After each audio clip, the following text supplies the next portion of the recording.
कल हमने Bohr atomic model पढ़ा था, इसमें हमने इसके कुछ पॉइंट्स देख लिए थे। अब हमको आगे देखना है bore radius of N orbital, यानी कि ये जो भी बोर मॉडल में कहा गया है उसके अकॉर्डिंग जो ऑर्बिट होते हैं, यानी ये जो चारों तरफ जो राउंड इलेक्ट्रॉन जिनमें मूव करते हैं वो जो ऑर्बिट होते हैं उनकी रेडियस कैसे निकाल सकते हैं, ठीक है, या उसी को हम बोर रेडियस कहते हैं। When a single electron of hydrogen atom revolve around the nucleus then two types of force act on it. जब भी कोई सिंगल इलेक्ट्रॉन जो है, हाइड्रोजन में एक ही इलेक्ट्रॉन होता है, तो जब भी वो न्यूक्लियस के चारों ओर घूमता है तो उसमें दो तरीके के फोर्स काम करते हैं। पहला attraction force exerted by the nucleus, nucleus के थ्रू जो है वो अट्रैक्शन फोर्स यानी आकर्षण बल काम करता है, जिससे वो इलेक्ट्रॉन को अपनी ओर खींचता है, जिसको रिप्रेजेंट करते हैं हम ZE²/R2 से, ठीक है।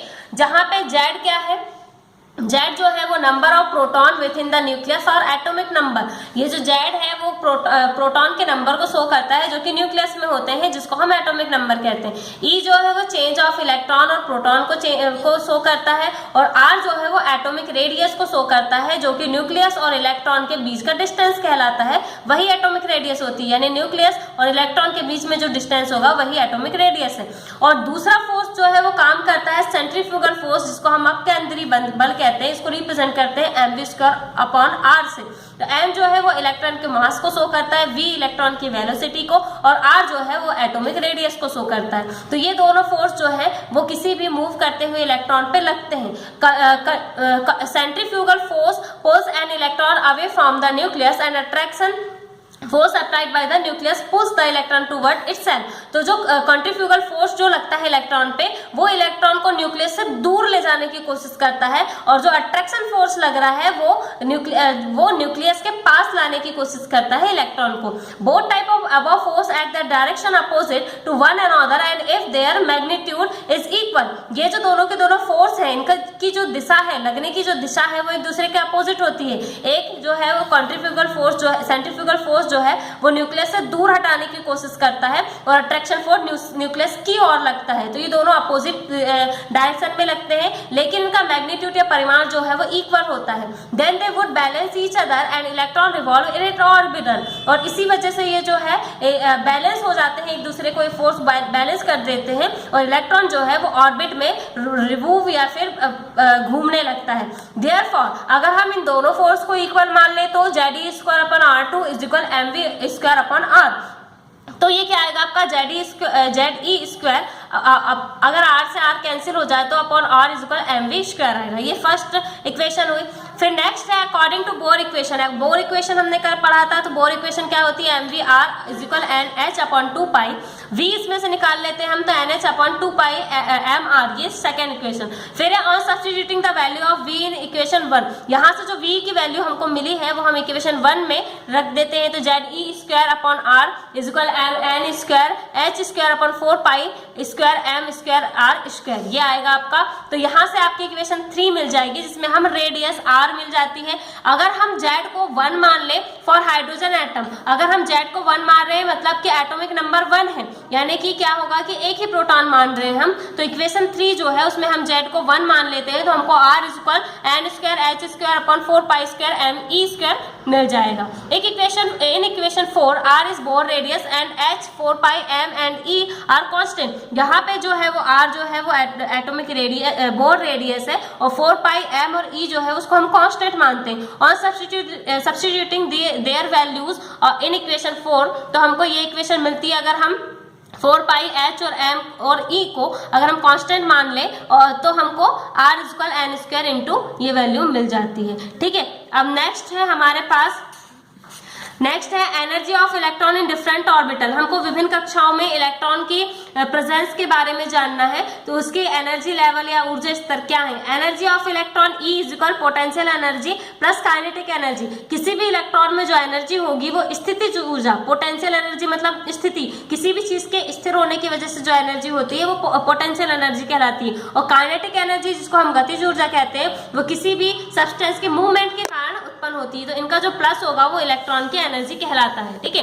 तो E = क्या होगा, -ZE²/r + 1/2 mv²। ये जो है वो किसी भी मतलब काइनेटिक एनर्जी को शो करता है, जिसको हम 1/2 mv² से शो करते हैं। On substituting the value of mv square from equation 1 in equation 7, हम क्या करते हैं कि इक्वेशन 7 में 1 से जो हमको mv जो मिला है वो क्या होता है, E बराबर Z minus Z e square upon r plus 1/2 Z e square upon r. ठीक है, तो यहाँ से हमको क्या मिलेगा, आर की वैल्यू मिल जाएगी जिसको हम इक्वेशन 3 से 8 में शो करते हैं, तो हमको ये वैल्यू मिलेगी E equal minus 2 pi square mv4 upon n square h square. ठीक है, तो ये आपको यहाँ तक इस इक्वेशन को करना है। उसके बाद आपका क्या है, फिर नेक्स्ट है हमको देखना है drawbacks of Bohr atomic model. हमने जो बोर एटॉमिक मॉडल पढ़ा था उसकी क्या कमियां हैं, उसमें की क्या सीमाएं हैं। पहला है bore models could successful explain the spectrum of atom continue on electron but could not explain the spectrum of atom containing more than 1 electron। Bohr model जो है वो सक्सेस रहा किस चीज में, कि अगर एक इलेक्ट्रॉन है तो उसका स्पेक्ट्रम बताने में सक्सेस रहा, लेकिन अगर एक से ज्यादा इलेक्ट्रॉन है तो उसके स्पेक्ट्रम को ये शो नहीं कर सकता। Highly magnifying microscopic study of atomic spectrum reveal that it's consists of mirror lines. जो हम हाई मैग्नीट्यूड वाले या फिर अत्यंत दक्षता वाले माइक्रोस्कोप का यूज करें तो हमको पता चलता है कि एटॉमिक स्पेक्ट्रम के जो स्पेक्ट्रम जो होती हैं उसमें बहुत छोटी छोटी बारीक लाइनें होती हैं। By Bohr theory microscopic structure of spectrum lines could not be defined। लेकिन बोर की जो थ्योरी है उसके थ्रू हम इन जो बारीक लाइनें जो हमको मिलती है स्पेक्ट्रम में उसको हम शो नहीं कर सकते। It was observe that in the presence of magnetic field each spectral line split up to closely space line. हम देखते हैं कि जब भी कोई मैग्नेटिक फील्ड लगाते हैं, हम चुंबकीय क्षेत्र अगर लगाते हैं तो स्पेक्ट्रल लाइन जो है वो एक दूसरे से बहुत क्लोज स्प्लिट हो जाती है, यानी अलग दिखाई देती है। द फिनोमिना इज नो एंड जीमन इफेक्ट, और इसी ये जो फिनोमिना है इसी को हम जीमन इफेक्ट कहते हैं, जबकि स्पेक्ट्रल लाइन स्प्लिट हो जाती है पास में। ठीक है, could not be explain by Bohr model, और इसको हम बोर मॉडल के थ्रू नहीं देख सकते। फिर है the expression of energy radius and velocity are suitable only for calculating the energy of atom और आयन कंटेनिंग 1 इलेक्ट्रॉन। हम क्या कर सकते हैं, जो हमने एनर्जी निकाली है रेडियस या वेलोसिटी, हम जो किसी भी इलेक्ट्रॉन की कैलकुलेट करते हैं, एटम की एनर्जी के बारे में कैलकुलेट करते हैं, वो सिर्फ और सिर्फ एक इलेक्ट्रॉन के लिए ही कैलकुलेट की जा सकती है। It is unable to explain the distribution of electron in different orbital. वो इस चीज में अक्षम रहे कि वो डिस्ट्रीब्यूशन नहीं बता पाए इलेक्ट्रॉन का उनके ऑर्बिटल्स में। In electric field lines of spectrum get splitted like Zeeman effect. जब इलेक्ट्रिक फील्ड लगाने पर जो स्पेक्ट्रम की लाइन जो होती है वो क्या हो जाती है, स्प्लिट हो जाती है, यानी एक दूसरे से अलग अलग हो जाती है, जैसे कि जीमन इफेक्ट में। It is called Stark effect, इसी को हम स्टार्क इफेक्ट कहते हैं, और ये बोर थ्योरी के से एक्सप्लेन नहीं की जा सकती। It is unable to explain forming of molecule by chemical bonds of atom. इस थ्योरी के थ्रू हम रासायनिक बंध कैसे बने हैं, बॉन्ड या एटम कैसे बने, केमिकल बॉन्ड कैसे बनते हैं, इसके बारे में नहीं दिखा सकते हैं। ठीक है, फिर नेक्स्ट है हमारा modern concept of atomic structure. हमको देखना है किसका, परमाणु या फिर परमाणु संरचना का आधुनिक अवधारणा, यानी अब हम बताएंगे कि कोई भी एटम का स्ट्रक्चर कैसे होता है वो मॉडर्न कॉन्सेप्ट के अकॉर्डिंग। ठीक है, several modifications were introduced to remove the defects of Bohr atomic model. बहुत से नई धारणाएं आई हैं बोर एटॉमिक मॉडल की कमी को दूर करने के लिए।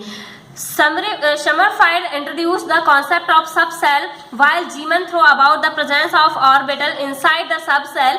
De Broglie dual nature theory, Hensberg uncertainty principle, and Strong's waves mechanical concept present several basic change in the atomic structure। और अभी जो है वो जीमन इफेक्ट के जैसे ही बहुत से ऑर्बिटल थ्योरी आई है जिसमें हम ऑर्बिटल के अंदर एक सब सेल के बारे में बताते हैं, और जैसे कि कई थ्योरी दी गई है, जैसे डी ब्रॉगली की ड्यूल नेचर है, हेंसबर्ग का अनसर्टेनिटी का प्रिंसिपल है, स्कॉर्डिंजर का मैकेनिकल कॉन्सेप्ट, ये सब जो है वो एटॉमिक स्ट्रक्चर को शो करते हैं। Wave mechanical atomic model is the most modern atomic structure. और अभी जो तरंग यांत्रिक जो एटॉमिक मॉडल आया है, वेव मैकेनिकल एटॉमिक मतलब तरंग यांत्रिक जो एटॉमिक मॉडल आया है वो सबसे आधुनिक है। All this have been briefly describe below. सबसे पहले हम पढ़ेंगे shell and sub shell concept, कक्षक और उपकक्षक का क्या कॉन्सेप्ट है वो।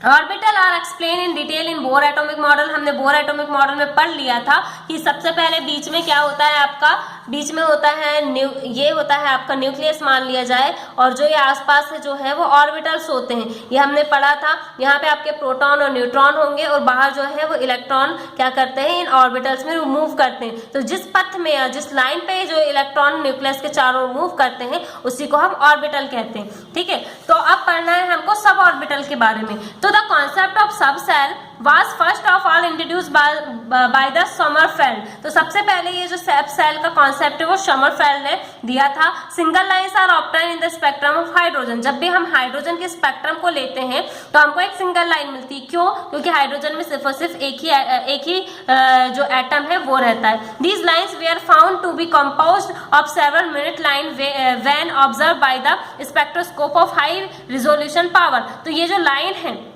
वो क्या करती हैं, कैसे बनती हैं, बहुत सी छोटी छोटी लाइन से मिलकर बनती हैं और स्पेक्ट्रोस्कोपिक में हाई रेजोल्यूशन पावर का यूज करके हम इसको पता करते हैं। To explain these minute lines Sommerfeld assume sub orbit with lower energy inside the cell. और जैसे ही जब उन्होंने इन छोटी छोटी लाइनों के बारे में जानना शुरू किया तो उनको पता चला कि जो लो एनर्जी लेवल जो होते हैं वहां पे जो सेल है उसमें सब ऑर्बिटल में कुछ सेल्स मिलते हैं। According to him when electron is given energy on need to change a subcell, then some amount of energy released when comes back of the inside state। क्या करते हैं, जैसे कि हम इलेक्ट्रॉन को कुछ एनर्जी देते हैं तो वो सब सेल को एनर्जी पा करके सब सेल में चला जाता है और वापस से रिलीज करके फिर इनिशियल स्टेट में आ जाता है।